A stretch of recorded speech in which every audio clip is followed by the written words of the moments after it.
Hello, everyone. Welcome back to the Sports Lock Podcast. I'm your host, Ben Mossdaller. We got the AFC North done last week. If you haven't checked that out yet, please go to the channel Sports Lock Podcast and take a listen to it.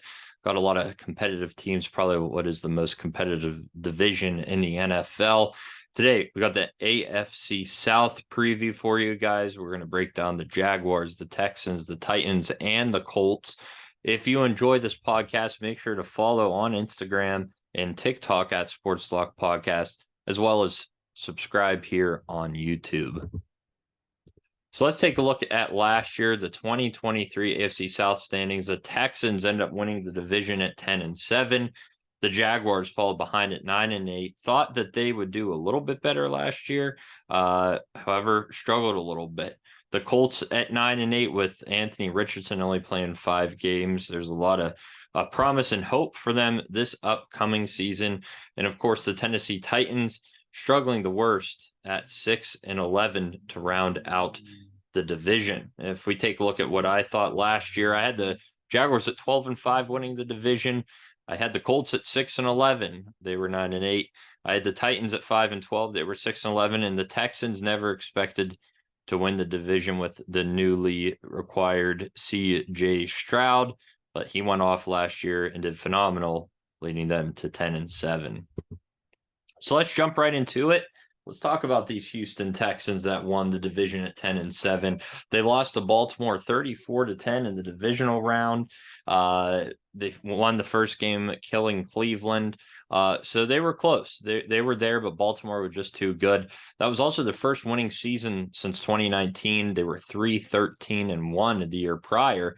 So things are looking positive in Houston, and their key offseason moves is telling of that. They acquired running back Joe Mixon from Cincinnati and wide receiver Stephon Diggs, taking away Josh Allen's weapon from Buffalo, bringing them down in what could be and probably is the best trio wide receiver group in the NFL this season. So let's talk about quarterback C.J. Stroud, the offensive rookie of the year. Dominant last year, finished quarterback 9 with over 4,100 passing yards, 23 touchdowns, and 5 interceptions. The guy was phenomenal when he played. I did not expect that out of him in his rookie season, and I expect big things from him this season. I think he could easily finish as a top 3 quarterback in fantasy this year. He's my quarterback 5, ESPN QB 6. The difference there, I believe, is Anthony Richardson when we get to him. I like him a little bit more just because of the consistency, and he's not injured. And when you got guys like Joe Mixon, Stephon Diggs, Nico Collins, and Tank Dell, Dalton Schultz will throw in there too around you. You should have a phenomenal year. So I expect him to get close to 30 touchdowns. Of course, the interceptions, I think he'll make a few more, but I think he has a phenomenal season with the weapons around him. And one of those being the newly acquired Joe Mixon from Cincinnati, who he joins after 7 years with the Bengals. He did finish as the RB6 last year with over 1,000 rushing yards, 9 touchdowns, and he also added 52 receptions for 3 touchdowns. The guy's been consistent. He's always around a top 10 running back in fantasy. He's not a guy that you're going to draft normally in the first round. You get him in the second and third, and he's just always very consistent. This year, I expect almost the same. I think maybe he takes a little bit of a downgrade here just with all the weapons that they do have. But he's still in my top 15. He's RB12 for me, ESPN RB11. Again, just a consistent guy who's going to get you fantasy points week in and week out. And we saw what Singletary did there last year before he left. Mixon's just as good, if not better. So I think that he takes a good season there in Houston, and they make a big run in the playoffs. Let's talk about this great trio of wide receivers. You already got Nico Collins and Tank Dell, who went off last year. Now you add Stephon Diggs. He finished as a wide receiver 9 with 107 receptions, which was 5th best amongst wide receivers, over 1,100 receiving yards, and 8 touchdowns, which was tied 4th best amongst wide receivers.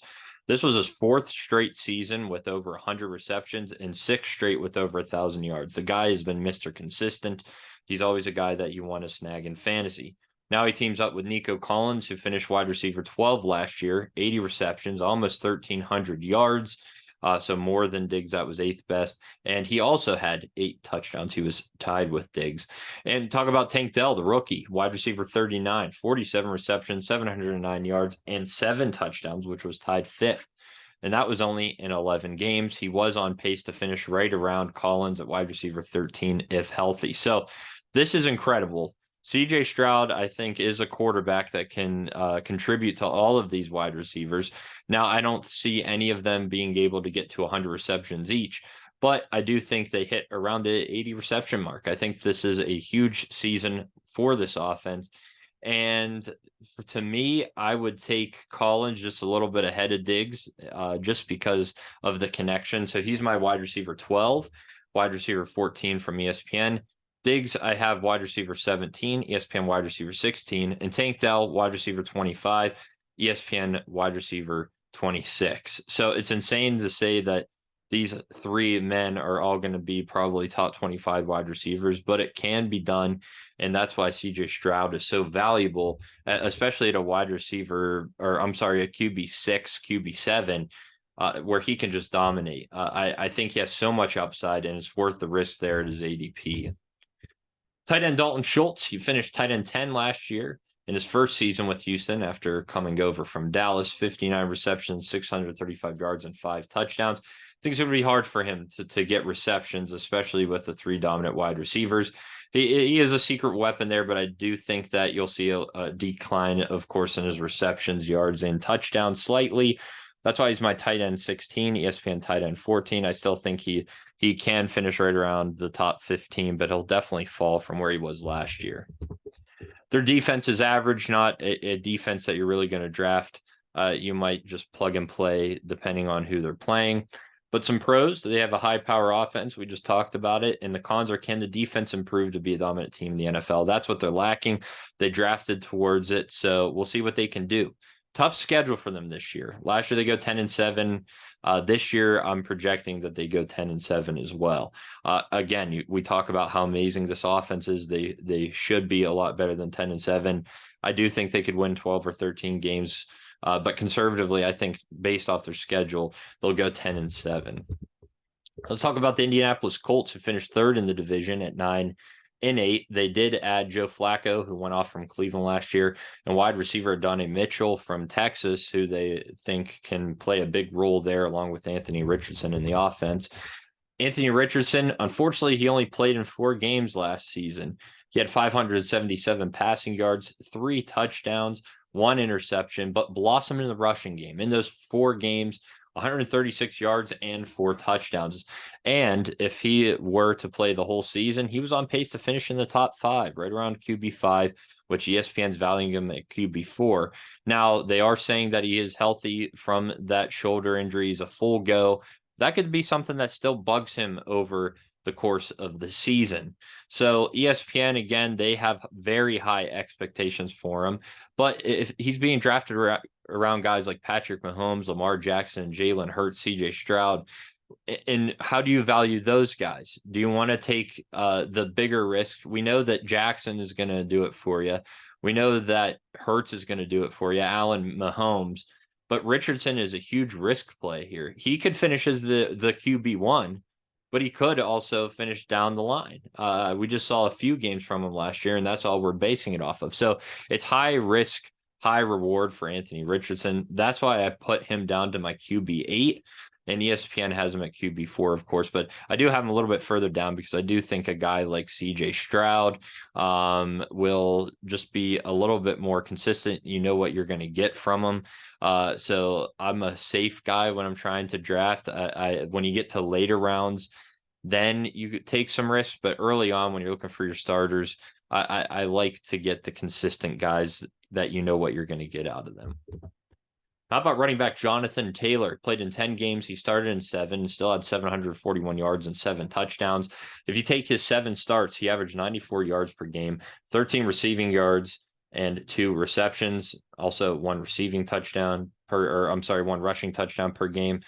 He was on pace to have a 1,500 plus yard season and finishes the RB2 if you take those 7 games and take it over the season. Now, none of those games were with Anthony Richardson, who we know likes to get out of the pocket and scramble. And if that's the case, is that going to pull away from Jonathan Taylor? I think it will a little bit. I don't think it does a lot. Again, I am basing it off of that. So that's why he's my RB7, ESPN RB5.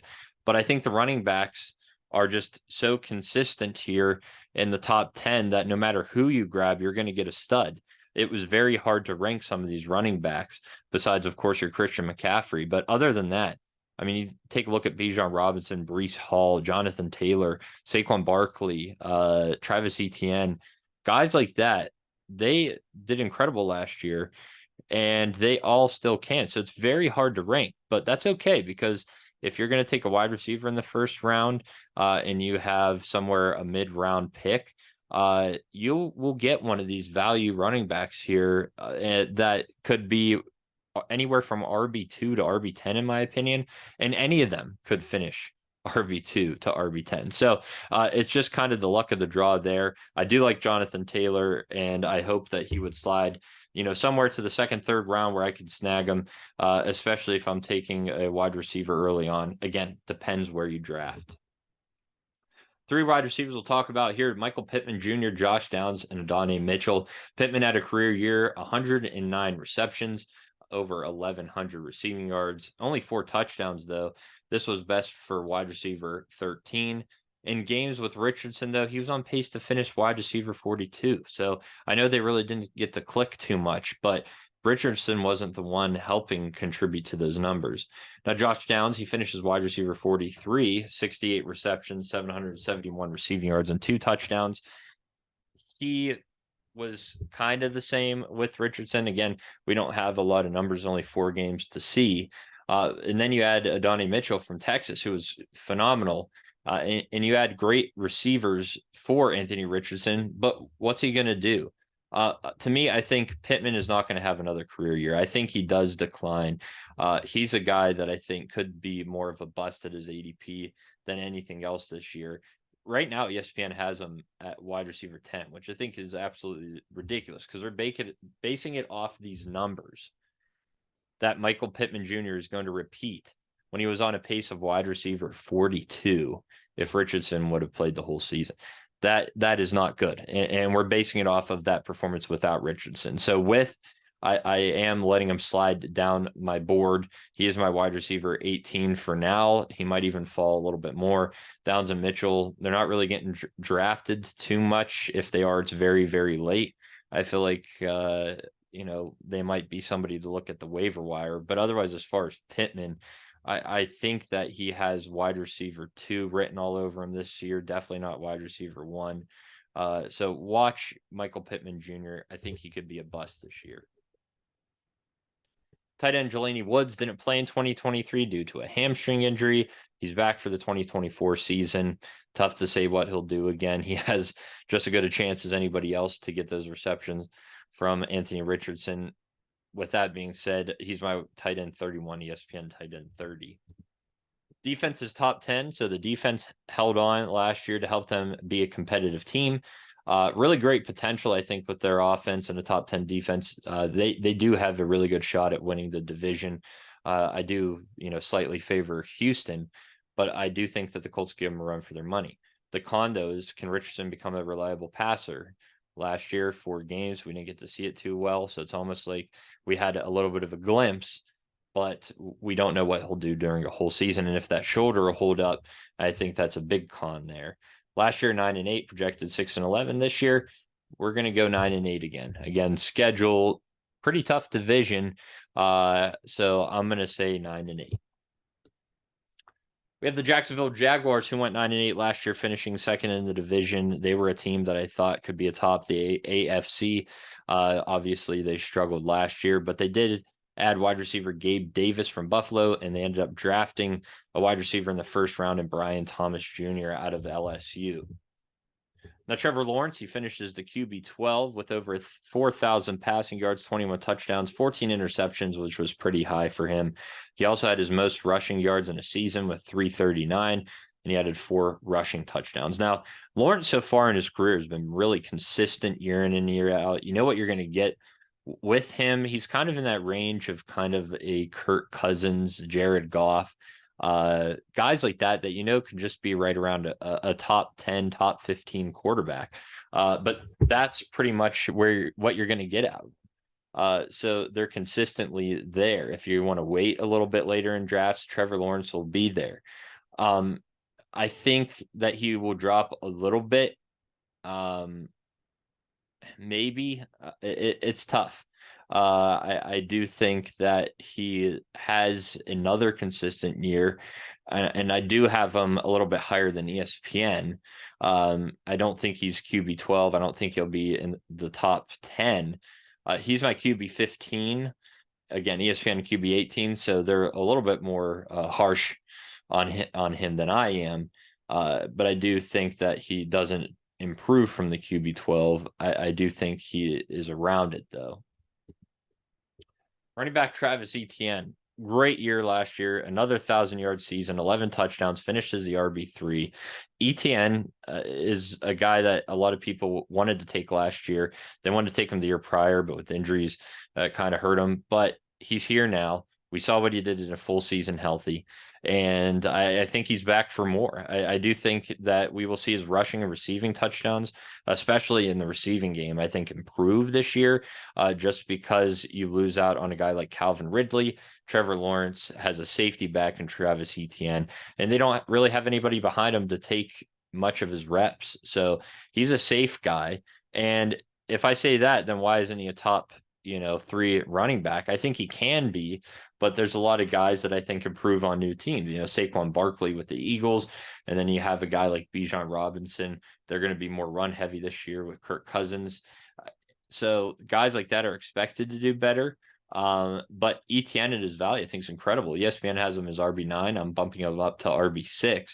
I do slightly like him a little bit more than Jonathan Taylor, just because I do consider Anthony Richardson more of a scrambling running quarterback. So I do think he's going to take away some of the touchdown numbers from Jonathan Taylor. Not saying Taylor's not good at all, but that's why I slightly have Etienne ahead of him. I expect a good year for Etienne. And again, another great running back from RB2 to RB10 that could be a top 3 running back. So good value in Travis Etienne. Wide receiver Christian Kirk, he battled with Calvin Ridley for receptions last year, only snagging 57 of them, 787 yards and 3 touchdowns, but that was only in 12 games. They also had Gabe Davis, who finished wide receiver 41, 45 receptions, 746 yards and 7 touchdowns, and drafted wide receiver Brian Thomas, like I said, this year. I do think that Kirk will improve a lot this season. I do think his receptions will go up anywhere from 85 to 90, and I do think he gets a 1,000-yard season easily. I do have him higher than ESPN. ESPN ranks him as the 34th best wide receiver. I have him as wide receiver 28, and I do think he could be a sleeper this year to finish in the top 20. So Christian Kirk's a guy that you should keep on your radar later in drafts that could, I think, easily play a flex and maybe a really low end wide receiver 2, but with high wide receiver 2 upside.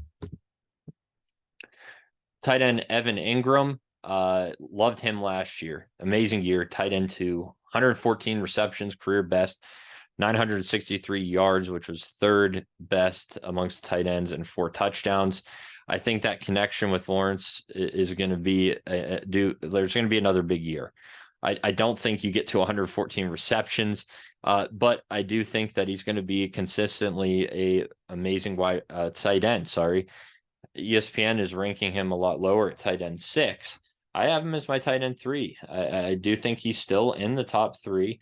I do think he's easily top 5, and another value tight end that somebody, if I'm not getting a Travis Kelce at the beginning or a Sam Laporta or guys like that, I'm going with Evan Ingram. I do think he will go off again and be another reliable tight end.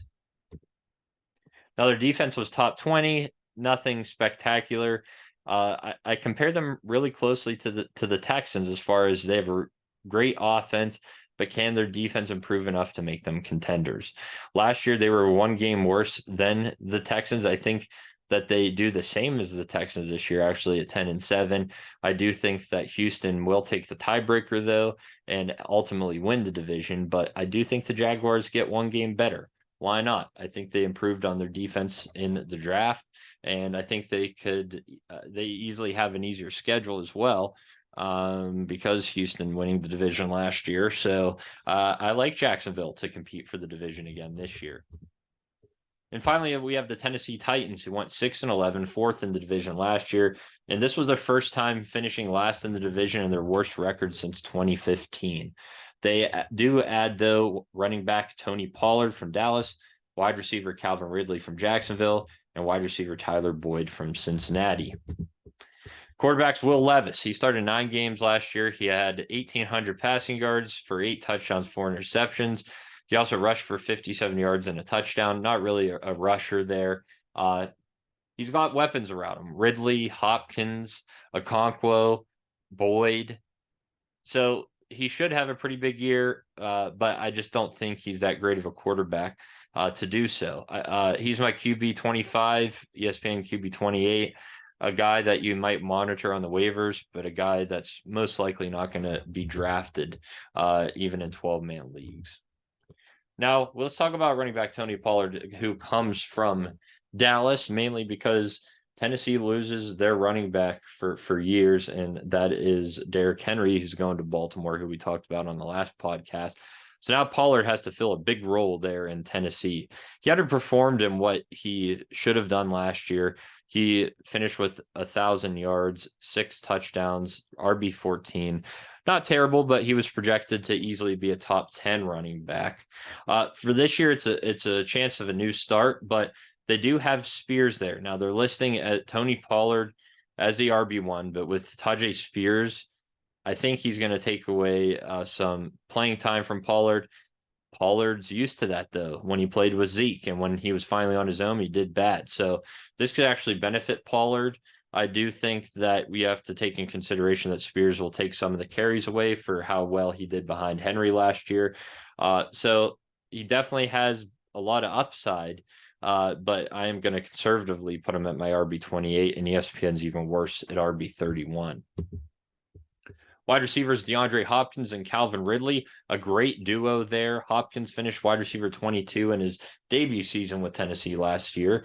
He had 75 receptions, over 1,000 receiving yards, and 7 touchdowns. Hopkins connected better with Levis, though. So when Levis was playing, he got 6 of his 7 touchdowns during an 8-game stretch. So that is Levis's guy. Now you add in Calvin Ridley, who was wide receiver 18, better than Hopkins. He had 1 more touchdown, just a few more less receiving yards, and 1 more reception. So they were very comparable. Now, both wide receivers, I think, will be equally utilized, but I like Hopkins again just because the connection with Levis. ESPN is really low on him. I think Hopkins is a big sleeper at the ADP. ESPN has him as wide receiver 37. I have him as my wide receiver 29. Ridley for me is lower than ESPN. I have Ridley as my wide receiver 32, ESPN wide receiver 27. Again, just because the connection. Ridley is younger. I think he is potentially more valuable, but I do love the connection that we saw last year between Levis and Hopkins. I think that can continue, and that's why he's higher on my board than Ridley is. Finally, tight end Chigoziem Okonkwo. Okonkwo had higher expectations, in my opinion, last year, but he did finish as a tight end 19. He had the receptions and yards for a touchdown. I do think the touchdown go up to maybe 3, but the receptions and yards probably won't get any better. He's my tight end 19, though, still. ESPN tight end 21. I still think he's around that range. Not really a guy that I'm going to look to use a lot, but you might plug and play during a bye week. Their defense was bad, which hurt them last year. And they're another team in the AFC South that needs help with their defense. If they can improve with that, I think they compete a little bit because they have the offensive weapons. We have some pretty solid offensive teams here in the AFC South. Again, the question is going to be that defense. Last year, they were 6-11. I projected 5-12. I'm going back to 5-12 this year. I do think that the Colts get a little bit better. So do the Texans, the Jaguars, which will pull away from the Titans. The Titans also don't have that favorable of a schedule either for finishing last in the division. So I do think 5-12 is fair for them, maybe a little bit low. But I really don't see Will Levis coming into his first full season and making them a 500 team. So let's take a look at the sleepers and busts for the AFC South. Trevor Lawrence, I think they're undervaluing him a little bit on ESPN. I do think that he can improve. I think also Tony Pollard is a sleeper at his ADP. Just because I think they think Spears will have a bigger role. I do think he takes a role, but I think that kind of helps Pollard a little bit, as we saw in Dallas when he had Zeke. Wide receiver Christian Kirk, I think, might be the best value here and the biggest sleeper, along with DeAndre Hopkins at the wide receiver position. Kirk goes back to being the wide receiver one. He already has a connection there with Lawrence, and he's healthy. And if he plays a whole season, I think he can easily finish as a wide receiver 20.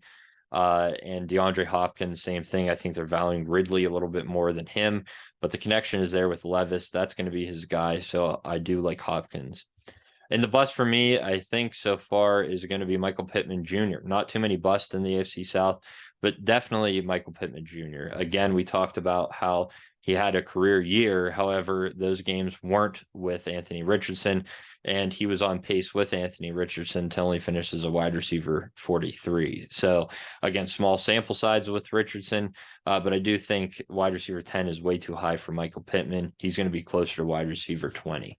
And I'd rather take guys that have more upside than Michael Pittman Jr. around that range, such as a guy like Zay Flowers, George Pickens, guys like that. And again, the standings for this year, I do like the Texans and the Jaguars to both finish with 10-7, but I give the tiebreaker to the Texans. The Colts one game behind at 9-8. They'll be very competitive for the division once again, those three, and the Titans at 5-12. So that's a podcast for this week. Thanks for watching. Make sure to follow Sports Talk Podcast on Instagram and TikTok, and subscribe here on YouTube, where we'll be posting weekly videos here for the start of the season. Next week is the 4th of July, but I plan on putting out an episode on either Tuesday or Wednesday evening, and that is going to be the AFC East. So we will take a look at those teams coming up on the next podcast. So thank you for listening in on this awesome Friday evening. Hopefully you enjoyed. Make sure to share and subscribe, and we'll see you next week.